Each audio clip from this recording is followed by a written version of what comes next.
Elderly folks like you, belonging to a different class, shouldn't attend the housewarming party. Henrietta, our daughter-in-law, declared loudly with a condescending look. Her audacity left us astounded and speechless. I had tolerated Henrietta's remarks for Warren's sake, but her disrespectful attitude finally pushed me over the edge. My husband, Reagan, shared my sentiment. We exchanged glances, nodded in agreement, and confronted Henrietta. "Understood," she said, smiling smugly before returning to Warren. "I am Bridget, 73 years old, and Warren is our son with Reagan." Warren had always been reserved but came into his own in college. After graduating high school, he found a job and eventually brought home a quiet woman he was seriously dating. Despite her nervous demeanor, her sincerity in wanting to marry Warren won us over, and we happily consented to their marriage. 3 years into their marriage, during Christmas, Warren and his wife were coming home for the first time. I was excited, having let them spend their first Christmas alone. Henrietta, initially shy, gradually relaxed and seemed to get along with Reagan. As darkness fell, I prepared dinner, and Henrietta offered to help in the kitchen. As we stood there, an unfamiliar voice disrupted the moment. "It's cold. This house is too cold," said Henrietta, her voice unexpectedly low and harsh. I turned to her in disbelief as she rubbed her hands together, wearing a discontented expression I had never seen before. Her eyes met mine, filled with undisguised displeasure. "I hate old houses like this. I really didn't want to come," she continued, her tone unhappy. Stunned and speechless at her sudden change, I struggled to comprehend her words. Just moments ago, we had been chatting cheerfully, and now she was venting her bad mood without restraint. "You look like you've seen a ghost," she sneered, her tone sharp. "It was all just an act to get married, you know. Now that we're married, I'm tired of it. Anyway, hurry up and get ready. I'm hungry." Henrietta, seemingly annoyed by my stunned silence, gestured dismissively towards the stove. I hurried to obey, shaken more deeply than I realized. I began bustling around, preparing for the visit. Henrietta, however, did nothing but dictate, not lifting a finger to help. She complained incessantly, criticizing my methods while making no effort herself. As preparations neared completion and only serving remained, Henrietta suddenly sprang into action. She charmed Reagan and Warren, blushing at their praise. It was then that I finally understood Henrietta's true nature. 10 years later, Warren and his wife were returning for a visit. Henrietta had revealed her true colors many times in my presence, always maintaining a different demeanor around Reagan and Warren. Despite my suspicions, I had remained silent, hoping it was all a misunderstanding. Yet each visit only confirmed my doubts. Upon hearing they were coming back, I felt a pang of dismay. I planned to avoid being alone with Henrietta as much as possible. When the doorbell rang, I sighed and opened the door to find Warren standing alone. Surprised by Henrietta's absence, I instinctively looked around for her. Warren, noticing my reaction, spoke with a hint of apology. "Sorry, Mom. Henrietta had some urgent work and will join us later," he explained. "It's okay to go ahead with the grave visit without her." Realizing Henrietta wouldn't be joining us until her work was finished, I felt a wave of relief. The thought of not having to witness Henrietta's behavior, even for a short while, lifted my spirits. I welcomed Warren into the house, and Reagan, noticing Henrietta's absence, asked about her. As I prepared tea, I found myself sighing deeply without realizing it. We decided to relax for the day and postpone the visit to the grave until the next day. When Warren informed Henrietta, she responded saying she couldn't finish her work in time but asked him to apologize on her behalf. Reagan brushed it off as unavoidable, but I couldn't shake the feeling that Henrietta simply didn't want to attend the grave visit. I didn't voice my thoughts and reassured everyone not to worry about it. The rest of the day passed uneventfully. The following day, after visiting the grave and returning home to relax, Henrietta called to say she had finished her work and would be coming over that evening. The timing of her call immediately after the grave visit struck Reagan and Warren as odd, and it heightened my suspicion. That evening, just as we were about to have dinner, Henrietta arrived looking slightly sweaty and out of breath, as if she had rushed. I couldn't help but frown involuntarily, but Reagan and Warren were delighted to see her, so it kept quiet. Henrietta, free from work, was asked to shower first while dinner was being prepared. She agreed somewhat apologetically. At dinner time, when she saw the sandwiches on the tray, she muttered unhappily, "Sandwiches. That's it. After a hot day at the grave, I'm tired of eating this." She continued to express her dissatisfaction, saying, I managed to avoid going to someone else's grave in this heat, and all I get is a simple meal like this. As Henrietta tied up her hair and walked towards the living room, I felt anger rise within me, but I couldn't find the words to confront her. In the living room, she instantly started chatting happily with Reagan, leaving me silently frustrated. Another 10 years passed, and Warren decided to move from his apartment to a house. After discussing it with Henrietta, they decided to pay as much of the down payment themselves but asked us for a little help with the shortfall. Of course, we couldn't refuse Warren's requests, so we agreed and transferred the needed amount promptly. Soon after, Warren informed us that their new house was built, and they planned a housewarming party with both families. I hadn't seen Henrietta's parents since the wedding, so I was eager to meet them again despite everything that had transpired. When Warren invited me to attend their housewarming party next month, I readily agreed, much to his delight. He promptly shared the news with Henrietta, whom I presumed was on the other end of the phone. A few days later, Henrietta unexpectedly visited alone. I was surprised by her unannounced appearance and opened the door without realizing who it was. Who is it? I asked, looking up to see Henrietta with an unhappy expression. Taken aback, I hesitated before inviting her in. She quickly checked for keys at the entrance and pushed past me arrogantly, heading straight into the living room. She must have noticed that Reagan's keys were not there, indicating he was out for his daily walk and wouldn't be back for a while. Feeling somewhat trapped, I followed her into the living room.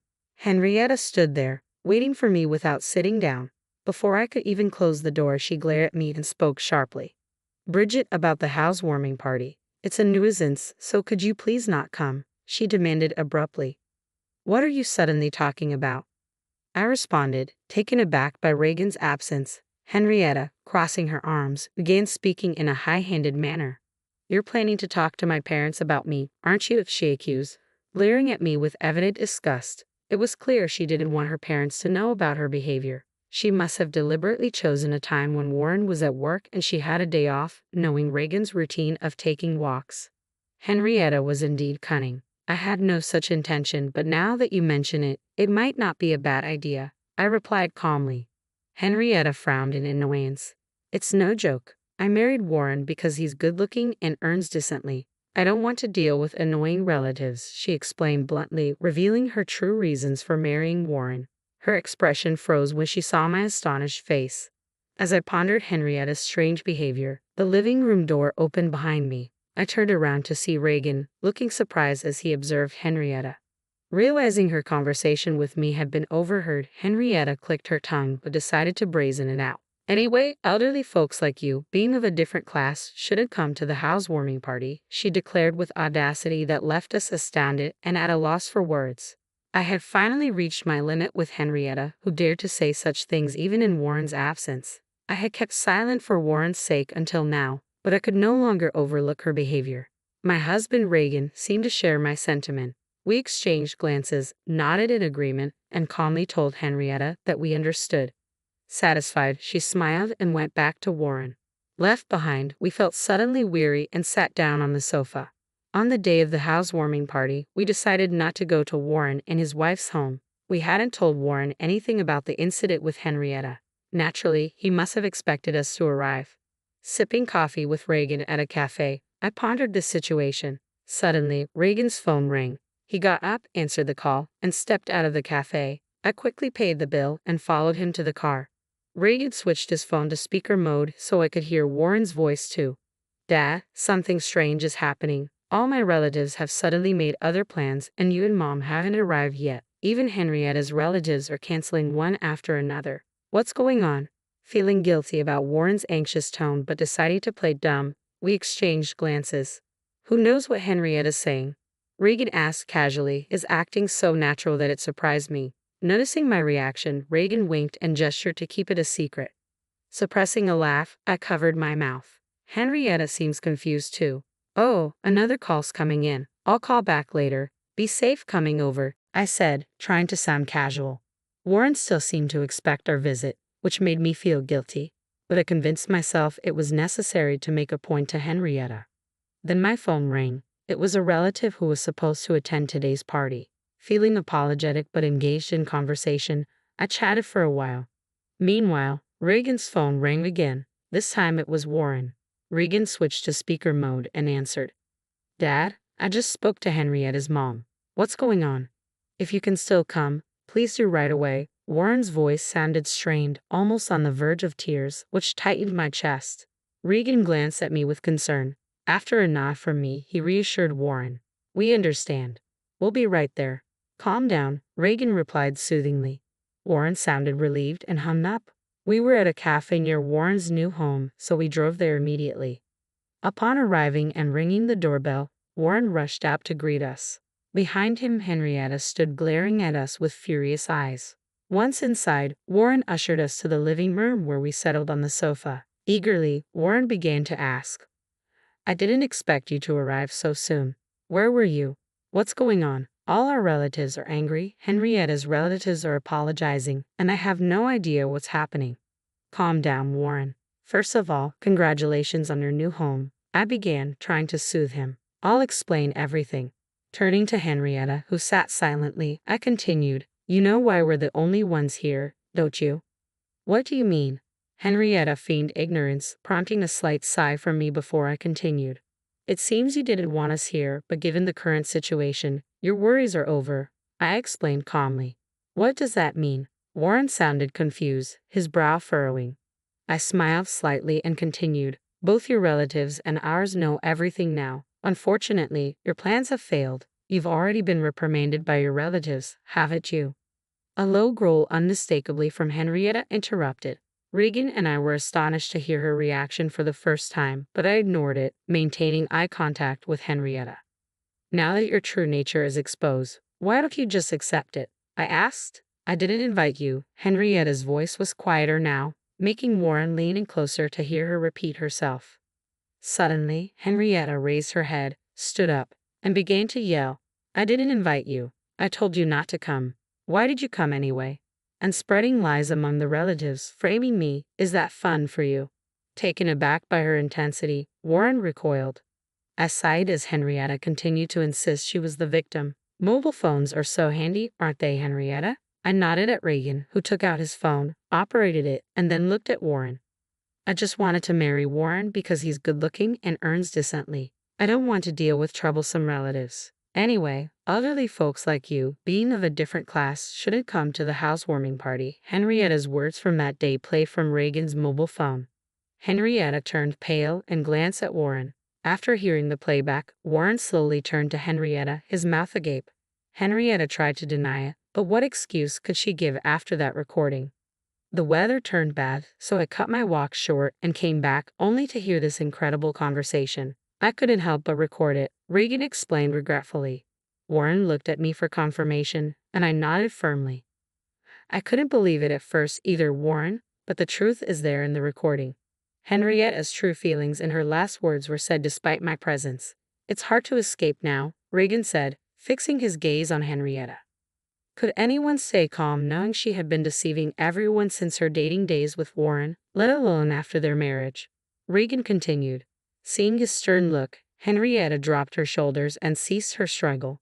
This seemed like affirmation to Warren, who abruptly stood up and left the house. It happened so suddenly that we couldn't stop him. Although Reagan hurried after him, Warren soon returned. Apparently, Warren had driven off somewhere, leaving his mobile phone behind, making it impossible for us to call him. Henrietta was left behind, surrounded by us, trembling and pale, huddled up helplessly. Eventually, Warren returned, holding something in his hand, which he slammed in front of Henrietta. Send the divorce papers and leave, he said quietly. Henrietta looked up at Warren, her mouth agape, but Warren repeated himself. He took a pen from the holder on the table and began to fill in his part. After finishing, Warren forced the pen into Henrietta's hand and tapped on the divorce papers. Come on, sign and leave, he said forcefully. Overwhelmed, Henrietta, though frightened, filled in her part. She looked at Warren when finished. She looked at Warren when finished, but he avoided eye contact, checking for any missing details. Finding no errors, Warren forcefully made Henrietta stand up and dragged her to the front door. He pushed her outside, ignoring her attempts to cling to him and throwing her bag outside. It's late, so I'll submit this tomorrow. Don't ever come back to this property, Warren said, slamming the door shut and locking it.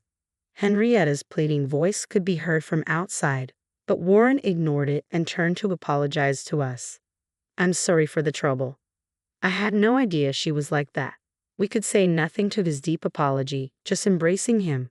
Before long, Henrietta's voice faded away. We decided to stay at Warren's new home that night. The next morning, Warren submitted the divorce papers first thing, and his divorce from Henrietta was finalized. Concerned about his heartache, we chose to stay another night. That evening, with a somewhat calmer Warren, we discussed everything that had happened. As we recounted the past events, Warren listened with clenched fists. Reagan, who was also unaware of these details, placed his hand on my shoulder as I spoke. Then, we revealed the truth about the current situation after Henrietta had left, telling us not to come. I learned that Reagan had spontaneously recorded the conversation. Together, we decided to inform Henrietta's parents. When we called and explained the situation, Henrietta's parents initially were in disbelief but changed their attitude and kept apologizing after hearing the recorded audio. Angry about their daughter's misdeeds, they intended to inform the relatives who had planned to attend the housewarming party not to go. After hanging up, we discussed and decided to do the same with our relatives. They too were furious and said they wouldn't attend. That is how the current situation unfolded. Hearing all this, Warren's shoulders drooped again, worried but unable to do anything. We decided to spend another night. The next day, Warren came into the living room looking relieved and shared what happened the previous night. He had apparently contacted his former in-laws. Henrietta was now at her parents' home, being disowned and facing eviction. They also planned to bring alimony, which would be imposed on Henrietta as her debt. While Warren felt this was not enough, he seemed more settled than expected. After returning home, we immediately started packing up our old house. Now dated, it was set to be handed over as the house was being remodeled for us to live in together. Since Warren was at work during the day, the renovations were scheduled to take place then. Though costly to modify a newly built home with some financial gain from the recent events and our help, the decision was made. While waiting for the house's remodeling, we were happily clearing out our old home.